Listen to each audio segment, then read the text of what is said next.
हमारा जो आज का सब्जेक्ट है वो है पार्लियामेंट्री कमेटीज, संसदीय समितियां।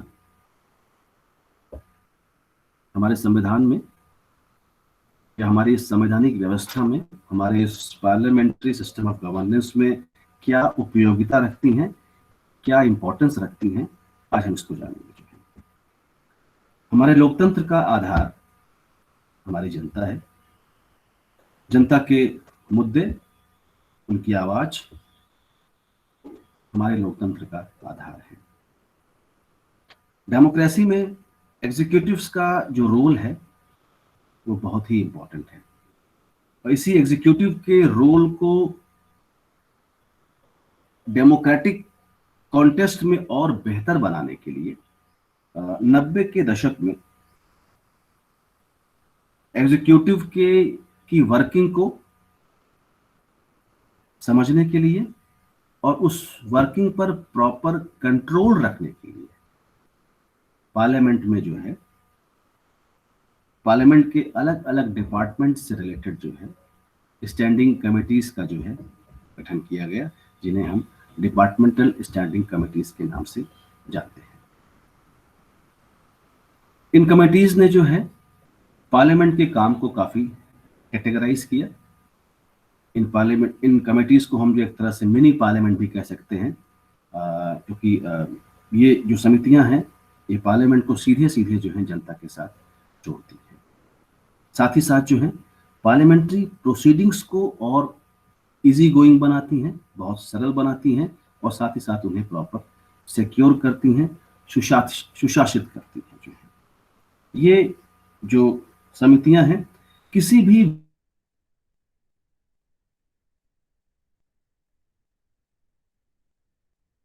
टाइम में अगर उसमें कोई फ्लॉ है, कोई कमी है, तो उसको दूर करने में जो है एक बहुत बड़ी इंपॉर्टेंट भूमिका निभाती है।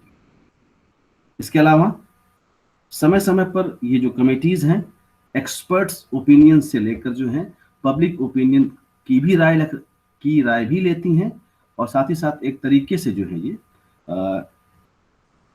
पार्लियामेंट्री वर्क में यानी संसदीय कार्य में किसी भी प्रकार की कोई गड़बड़ ना होने पाए जो है ये इसका पूरा ध्यान रखती है। हमारी संसद जो है, हमारी पार्लियामेंट इन कमेटीज के माध्यम से जो है एडमिनिस्ट्रेशन पर अपने प्रभाव और कंट्रोल का यूज करती है। पार्लियामेंट्री कमेटीज से जुड़ी बातों को हम हमेशा अपने आम रोजमर्रा की जिंदगी में सुनते रहते हैं, तो ऐसे में सवाल जरूर हमारे दिमाग में आना चाहिए भाई कि फिर ऐसे में जो ये संसदीय समितियां या ये पार्लियामेंट्री कमेटीज क्या हैं, इनमें स्टैंडिंग कमेटी कौन सी होती हैं, कौन सी एडहॉक कमेटीज होती हैं, क्या होती हैं ये, क्या इनका काम है, कैसे इनका कॉन्स्टिट्यूशन यानी गठन होता है, और ये बेसिकली काम क्या करती है।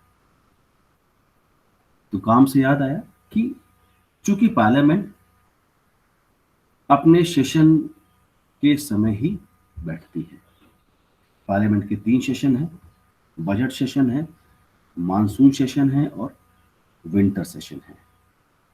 इन्हीं 3 सेशन में जो इंपॉर्टेंट बिल्स होते हैं उस पर चर्चा भी होती है, और उस चर्चा के बाद उन बिलों को पास भी कराना होता है। क्योंकि हम जानते हैं कि पार्लियामेंट्री सेशंस का जो टाइम पीरियड होता है वो टाइम बाउंड होता है, तो ऐसे में इन बहुत सारे कामों को निपटाने के लिए जो है पार्लियामेंट के पास जो टाइम है वो भी जो है लिमिटेड होता है। तो ऐसे में जो पार्लियामेंट है उसके सामने आए जो सभी जो लेजिस्लेटिव जो बिल्स हैं, या जो सभी जो लेजिस्लेटिव काम हैं, या और भी जो अन्य जो मामले इस तरह के हैं, और भी कोई अगर दूसरा मामला है, तो उन सब पर वो एक साथ विचार नहीं कर सकती है। तो इसीलिए किसी विषय पर अगर कानून बनाना है, उस पर उसकी प्रॉपर स्टडी करनी है, उसकी डीप स्टडी करनी है, उस कानून से जुड़े हुए सभी पहलुओं पर अगर विचार करना है तो इसके लिए पार्लियामेंट्री कमेटीज बनाई जाती हैं, और इन्हीं समितियों को जो है, इन्हीं कमेटीज को जो है हम संसदीय समितियां जो है ये कहते हैं। लेकिन चूंकि सभी कमेटीज पार्लियामेंट्री कमेटीज हों ये जरूरी नहीं है। पार्लियामेंट्री कमेटीज होने के लिए कुछ स्पेशल कंडीशंस होती हैं। कंडीशन नंबर 1, पार्लियामेंट्री कमेटी वही कमेटी होती है जो कि हाउस का जो प्रिसाइडिंग ऑफिसर है। अगर लोकसभा है तो उसका अध्यक्ष, अगर राज्यसभा है तो उसका अध्यक्ष के माध्यम से इनका अपॉइंटमेंट होता है, इन्हें नॉमिनेट किया जाता है। दूसरा, ये जो कमेटीज हैं ये लोकसभा अध्यक्ष और राज्यसभा के चेयरमैन के इंस्ट्रक्शंस के अकॉर्डिंगली काम करती हैं। तीसरा, ये कमेटीज अपनी रिपोर्ट या तो उन कंसर्न्ड हाउसेस को देती हैं या हाउस के उन कंसर्न्ड हाउसेस के प्रिसाइडिंग ऑफिसर के सामने रखती हैं या फिर सदन के सामने रखती हैं। और चौथी बात कि इन कमेटीज का अपना भी एक सेक्रेटरीट होता है और उस सेक्रेटरीट का सुपरविजन जो है लोकसभा और राज्यसभा के सेक्रेटरीट के थ्रू ही किया जाता है।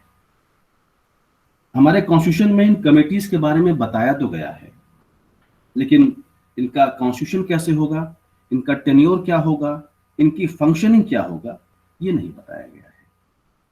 तो ये सब कुछ आपकी जो पार्लियामेंट की जो रूल्स ऑफ प्रोसीजर है ये सब वहां पर बताया गया है।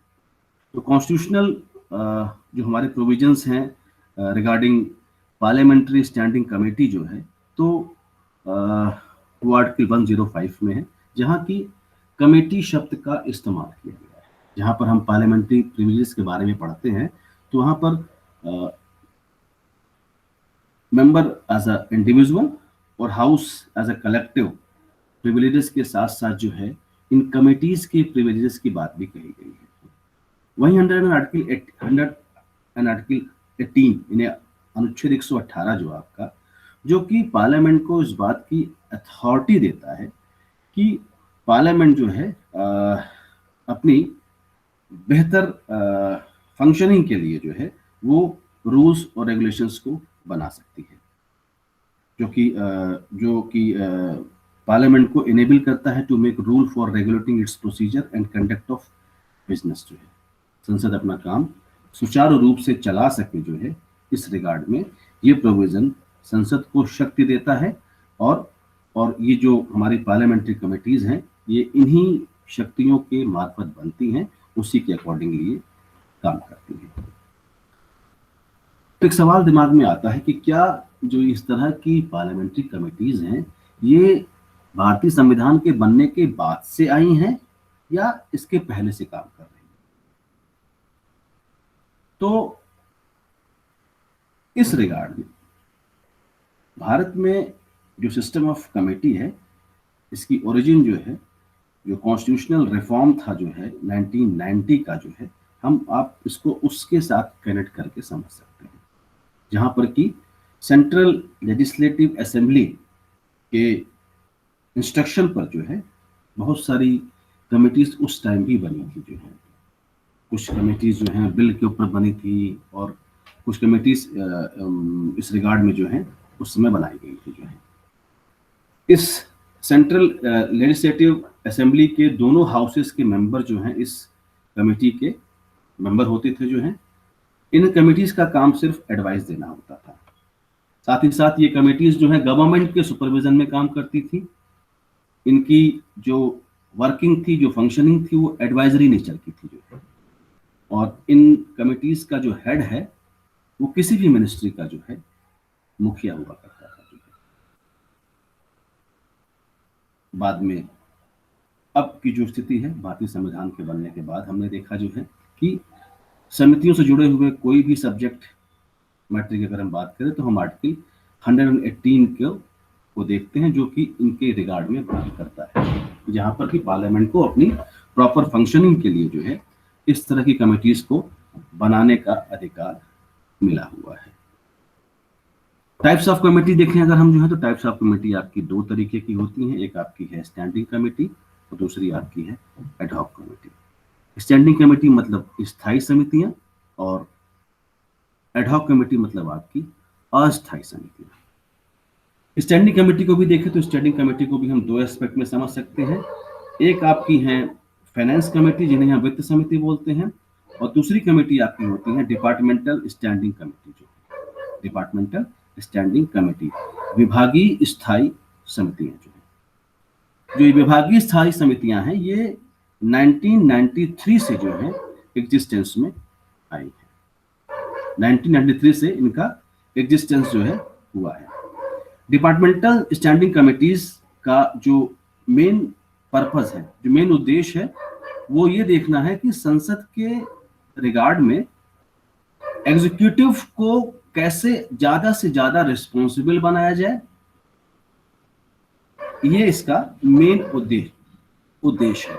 और इसकी फंक्शनिंग और इसके वर्किंग एरिया में सेंट्रल गवर्नमेंट के सभी डिपार्टमेंट और जितनी भी मिनिस्ट्रीज हैं सेंट्रल गवर्नमेंट की वो सभी आती है।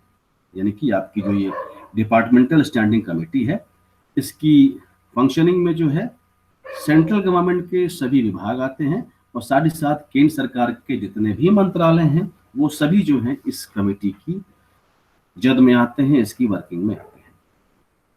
1993 में जब ये कमेटी बनी थी जो है तो इसमें इन कमेटीज में 45 मेंबर हुआ करते थे, 30 लोकसभा से हुआ करते थे और 15 राज्यसभा से हुआ करते थे।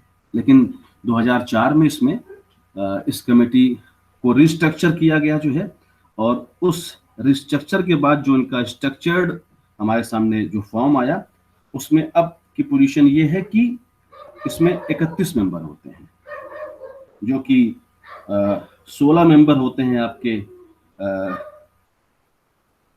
21 मेंबर होते हैं आपके जो लोकसभा से और 10 मेंबर आपके होते हैं राज्यसभा से।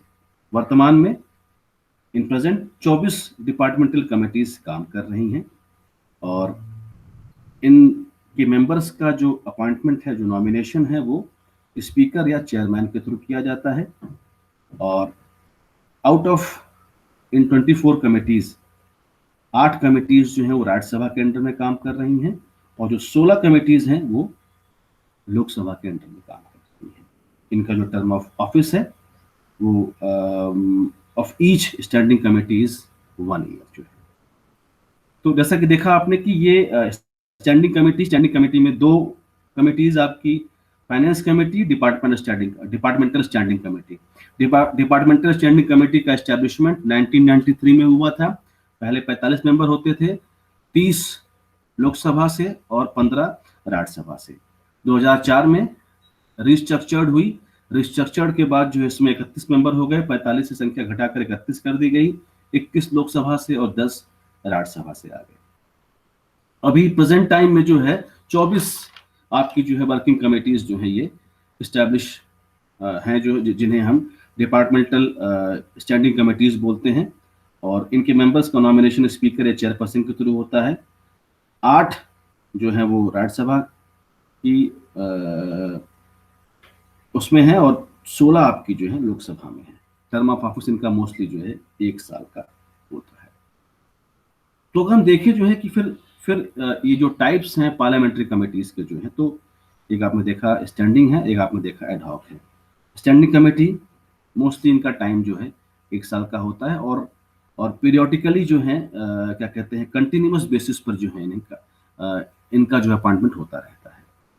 एडहॉक कमिटीज जो कि अस्थायी समितियां हैं, तो ऐसे में जो है इनका जो क्या कहते हैं इनका जो एस्टैब्लिशमेंट है वो स्पेशल पर्पस के लिए होता है, चाहे वो एडवाइजरी पर्पस हो या फिर इंक्वायरी पर्पस हो। तो चाहे वो बोफोर्स का मामला रहा हो, चाहे फिर वो क्या कहते हैं चाहे वो 2G स्पेक्ट्रम के घोटाले का मामला रहा हो, या क्या कहते हैं 1962 में जो है राज्यसभा ने जो है एक तदर्थ समिति, उसको एडहॉक कमेटी बोलते, कमेटी बनाई थी जो है कि किस तरह से पार्लियामेंट्री प्रोसीजर को हम और बेहतर बना सकते हैं, इस पर किया था। जो है 1976 में जो है एक मेंबर की मेंबरशिप के रिगार्ड में इस तरह की एक स्पेशल कमेटी, इंक्वायरी कमेटी इसको एडहॉक कमेटी कहा जाता है, उसके रिगार्ड में था जो है।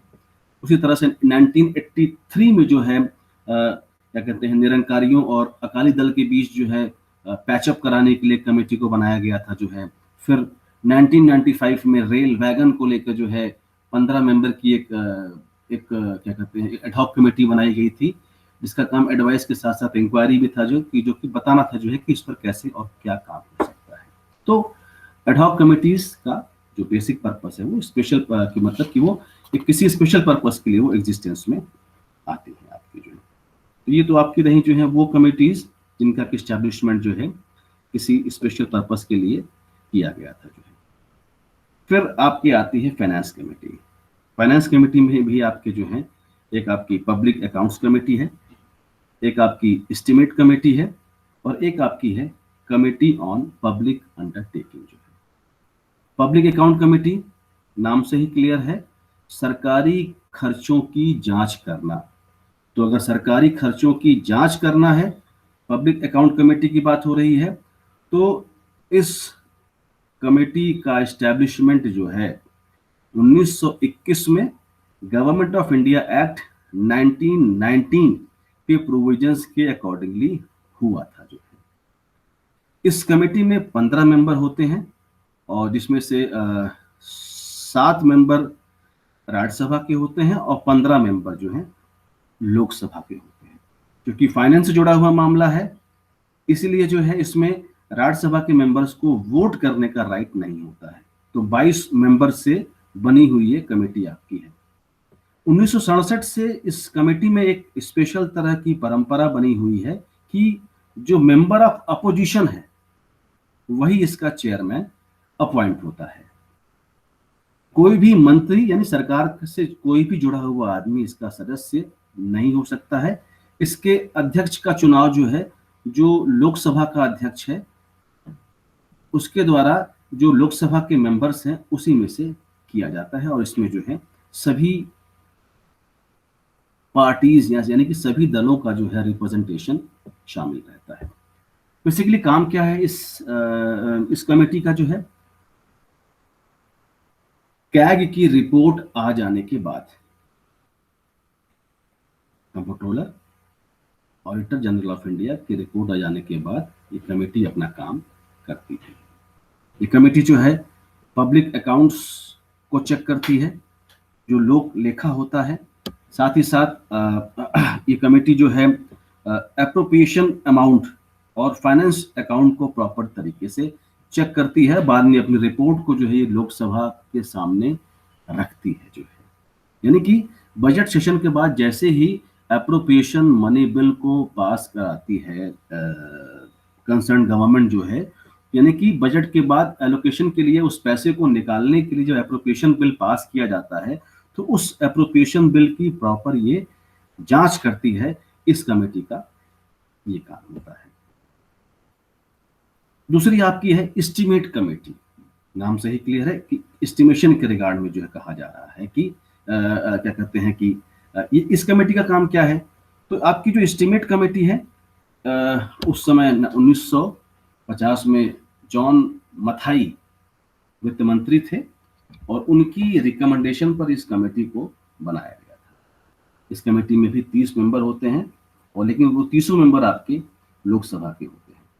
ये कमेटी करती क्या है, ये कमेटी जो है बजट के प्रोविजंस का डिटेल एग्जामिनेशन करती है, और किस तरह से क्या बोलते हैं इकोनॉमी को इम्प्रूव किया जा सकता है, किस तरह से इकोनॉमी को एडमिनिस्ट्रेटिवली रिफॉर्म करके प्रॉपर बनाया जा सकता है, उस रिगार्ड में जो है ये अपनी रिपोर्ट देती है। इसके मेंबर्स का इलेक्शन जो है प्रोपोर्शनेट रिप्रेजेंटेशन और सिंगल ट्रांसफरेबल वोटिंग सिस्टम की बेसिस पर होता है। इस कमेटी को कंटिन्यूअस इकोनॉमिक कमेटी भी कहा जाता है। क्यों कहा जाता है? क्योंकि बजट पर काम कर रही है ना। बजट कैसे कम किया जा सकता है, बजट को और कैसे बेहतर बनाया जा सकता है, आने वाले समय में हम खर्चों को कैसे कम कर सकते हैं, खर्चों को कैसे हम खर्चों को कैसे हम कम कर सकते हैं। तो कोई अगर वैकल्पिक उपाय भी है, कोई अगर ऑप्शनल पॉलिसी भी है, तो ये कमेटी उसको भी सजेस्ट करती है, ये कमेटी उसको भी सजेस्ट करती है। हालांकि इस कमेटी की दी गई रिपोर्ट्स पर संसद में बहस नहीं होती है। तीसरी कमेटी आपकी है पब्लिक अंडरटेकिंग कमेटी, जो है आपकी पब्लिक अंडरटेकिंग कमेटी है। इसका एस्टैब्लिशमेंट कृष्णा मेनन की रिकमेंडेशन पर 1964 में हुआ था। 22 मेंबर इसमें भी होते हैं, 15 मेंबर आपके जो हैं लोकसभा से जो हैं, और 7 मेंबर आपकी राज्यसभा से। इस कमेटी में भी कोई मेंबर जो है मंत्री नहीं होता है, यानी उन जो 22 मेंबर है उसमें कोई भी मंत्री जो है, वो कोई भी गवर्नमेंट का कोई भी मिनिस्टर जो उसका मेंबर नहीं होता है। कमेटी का जो चेयरमैन है उसे जो है लोकसभा का जो अध्यक्ष है वो लोकसभा के मेंबर्स में ही से ही उन्हें चुनता है। लोकसभा जो अध्यक्ष है वो लोकसभा से ही होगा जो है। अगर हम क्या कहते हैं, ये इस तरह की जितनी भी हमारी कमेटियां हैं, ये सभी कमेटियां बेसिकली करती क्या हैं? अगर हम सभी इन समितियों को देखें, सभी कमेटीज को देखें, चाहे वो पब्लिक अकाउंट्स हो, एस्टिमेट हो, या आपकी जो है क्या कहते हैं, ये एस्टिमेट कमेटी हो, पब्लिक अकाउंट कमेटी हो, या आपकी पब्लिक अंडरटेकिंग कमेटी हो, ये सभी कमेटीज बेसिकली अगर देखें तो हम क्या करती हैं, ये सभी जो है पार्लियामेंट की इफेक्टिव वर्किंग के रिगार्ड में ये पार्लियामेंट की मदद करती है। किस तरह से पार्लियामेंट सही तरीके से काम कर सके, जो है जवाबदेही के साथ साथ ये भी देखा जाता है कि किस तरीके से पार्लियामेंट सही दिशा में काम कर सकती है। यानी कि ये जो कमेटीज हैं, ये प्रभावी कामकाज के रिगार्ड में पार्लियामेंट की मदद करती है। ये कमेटीज पार्लियामेंट को जिम्मेदार बनाती हैं। ये कमेटीज क्या कहते हैं, ये कमेटीज जो हैं पार्लियामेंट को जो है विचार के लिए, मतलब किसी भी सब्जेक्ट मैटर पर जो है पार्लियामेंट में उस पर प्रॉपर चर्चा हो सके, उससे पहले की भूमिका तैयार करती है कि किन किन सब्जेक्ट्स पर हमें बहस करनी है, किन किन पर हमें विचार करना है। साथ ही साथ जो है क्या कहते हैं, जो पार्लियामेंट है वो अपनी कॉन्स्टिट्यूशनल ड्यूटी को सही तरीके से निभा रही है या नहीं निभा रही है, इसको भी वो कमिटीज देखती हैं। साथ ही साथ ये जो कमिटीज हैं, ये पब्लिक ओपिनियन तो साथ में लेती हैं, और किसी भी कंट्रोवर्शियल मुद्दे पर जो है एक पॉलिटिकल कंसेंसस बनाने की कोशिश करती है। तो इसके अलावा भी बहुत सारी कमेटीज आपकी हैं जो आपकी स्टैंडिंग कमेटीज में ही होती हैं। क्या कहते हैं, विशेषाधिकार समितियां हैं, इसके बाद महिलाओं के रिप्रेजेंटेशन को लेकर कमेटी है, इसके बाद जो है जो मेंबर्स क्या कहते हैं, जो हाउस से जो है एब्सेंट रहते हैं, उनको देखने के लिए एक कमेटी है। फिर ऑफिस ऑफ प्रॉफिट के रिगार्ड में जो है एक जो है ज्वाइंट कमेटी है। फिर इसी तरह से जो है क्या कहते हैं, सांसदों को जो मिलने वाला अलाउमेंट्स है, इनकी जो सैलरीज है, इसके रिगार्ड में एक कमेटी है। फिर शेड्यूल कास्ट और शेड्यूल ट्राइब्स के वेलफेयर के लिए आपकी एक कमेटी है जो है। फिर जो है क्या कहते हैं, हाउसेस में जो है जो भी चीजें रखी जाती हैं फॉर डिस्कशन जो है, तो उन पर चर्चा कैसे होगी या चर्चा नहीं होगी, इसके रिगार्ड में भी एक कमेटी है जो है। तो इस तरह से बहुत सारी कमेटीज हैं। हमें जिसे आज समझना था वो चीज बेसिक समितियां आपकी थी। स्थायी समितियों में हमने देखा जो है कि स्टैंडिंग कमेटी, और उसमें हमने जो है 2 कमेटीज के बारे में देखा। हमने देखा कि फाइनेंस कमेटी है और एक आपकी जो है डिपार्टमेंटल स्टैंडिंग कमेटी है। और फाइनेंस कमेटी में भी हमने 3 कमेटीज देखी। आपकी जो है पब्लिक अकाउंट कमेटी देखी हमने एस्टिमेट कमेटी देखी हमने जो है, और साथ ही साथ हमने जो है आपकी पब्लिक अंडरटेकिंग कमेटी देखी जो है। इसके बाद जो है क्या कहते हैं, जब एडहॉक कमेटी की बात आती है तो एडहॉक कमेटी में भी 2 तरह की कमेटीज हैं। एक कमेटीज जो एडवाइजरी कॉन्टेस्ट में एस्टैब्लिश की जाती हैं, और दूसरी कमिटीज जो हैं वो जो कि इंक्वायरी के मामलों में इस्टेब्लिश की जाती हैं, जिनका टाइम टेम्पररी होता है। ये कमेटियां खुद ब खुद अपने आप खत्म हो जाती हैं जब इनका काम खत्म हो जाता है। तो for the smooth functioning of the parliament ये कमिटीज इस्टेब्लिश की जाती हैं, और इन कमिटीज के इस्टेब्लिश करने के पीछे यही मोटो था जो है कि किस तरह से और पार्लियामेंट को जवाबदेह बनाया जा सके, किस तरह से कार्यपालिका यानी एग्जीक्यूटिव्स को पब्लिक के रिगार्ड में और जिम्मेदार बनाया जा सके, जो है यही एकमात्र उद्देश्य था।